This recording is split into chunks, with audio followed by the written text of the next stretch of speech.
Bom dia, pessoal.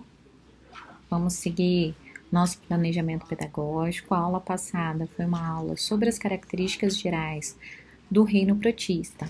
Então, foi uma aula mais longa, lembrando que dentro do reino protista a gente encontra tanto os protozoários quanto as algas e que os protozoários são organismos unicelulares e que as algas podem ser tanto uni quanto pluricelulares. Independente de ser protozoário ou alga, ambos são eucariontos, ou seja, ambos são formados por células complexas. Os protozoários, alguns deles são organismos parasitas e causam doenças. Então, na aula de agora, que é uma aula mais curta, que a gente vai tratar de doenças pontuais, existem doenças causadas por protozoários, que são aquelas chamadas de protozooses, e elas podem ser transmitidas de 3 formas diferentes.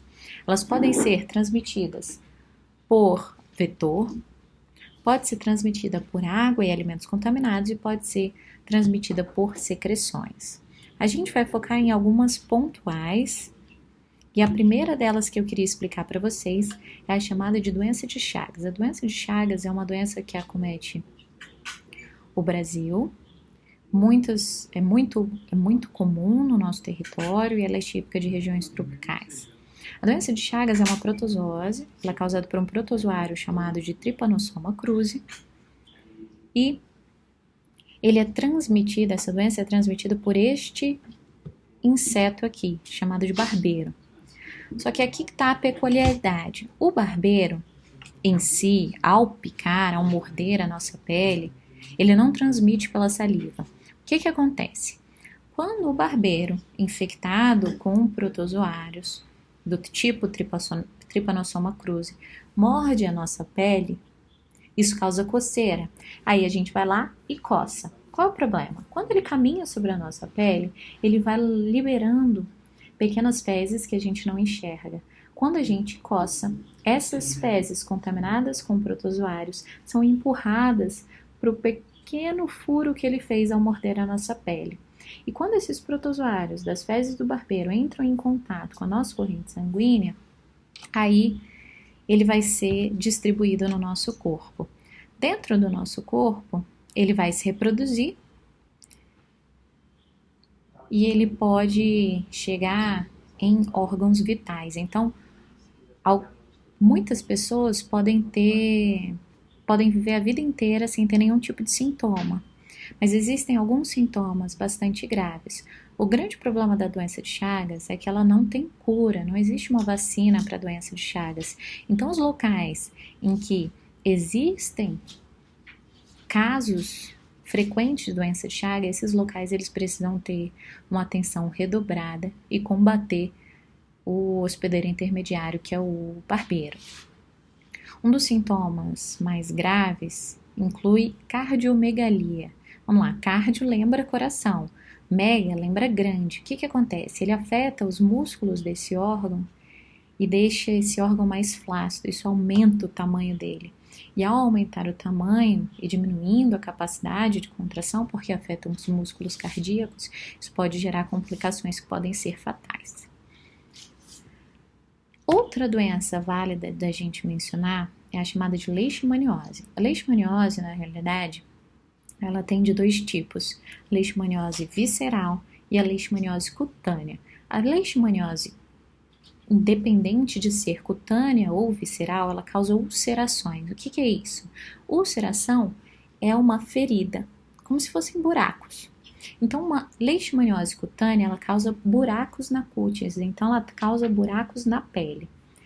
A leishmaniose visceral, ela causa ulcerações nas vísceras, ou seja, nos órgãos internos. A leishmaniose, ela pode acometer vários tipos de animais diferentes. Ela é causada por um protozoário, ela é transmitida por mosquitos, flebótomos e do grupo do gênero Lutzomyia, e pode acometer tanto roedores e canídeos selvagens, quanto cães domésticos, quanto o ser humano. A leishmaniose, em casos avançados, ela pode ser sim fatal, especialmente a leishmaniose visceral. Não existe uma vacina efetiva, o tratamento pode conter o uso de antibióticos, mas o ideal é você combater o hospedeiro intermediário. Então, a forma de prevenção aqui é a mesma forma de prevenção da dengue. É usar repelente, é evitar água parada para o mosquito não se reproduzir, usar telas mosquiteiras e evitar o contato com o hospedeiro intermediário, que é o mosquito. Outra doença válida da gente mencionar é a chamada de malária. A malária ela é endêmica de países tropicais. Dependendo do país que você for visitar, você tem que ter na carteirinha de vacinação internacional a vacina da malária, senão você não entra no país. E ela é causada por um protozoário, na verdade várias espécies de protozoários dentro do gênero Plasmodium, e ele funciona assim.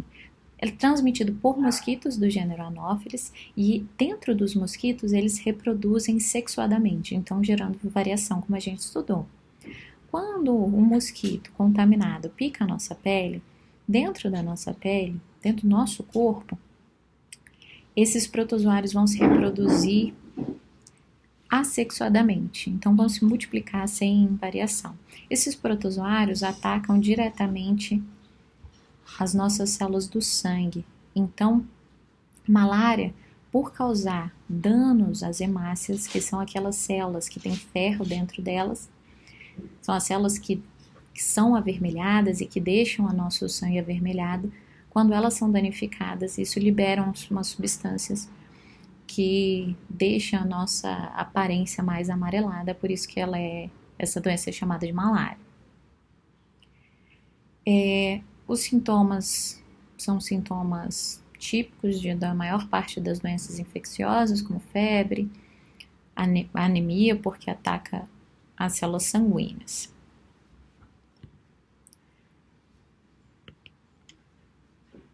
A amebíase é uma doença que tem sintomas muito parecidos com a cólera que a gente estudou lá nas bacterioses. Lembrando, a cólera é uma doença causada por bactéria e nesse caso aqui a gente está falando de uma protozoase. Então, a amebíase é uma doença causada por protozoário.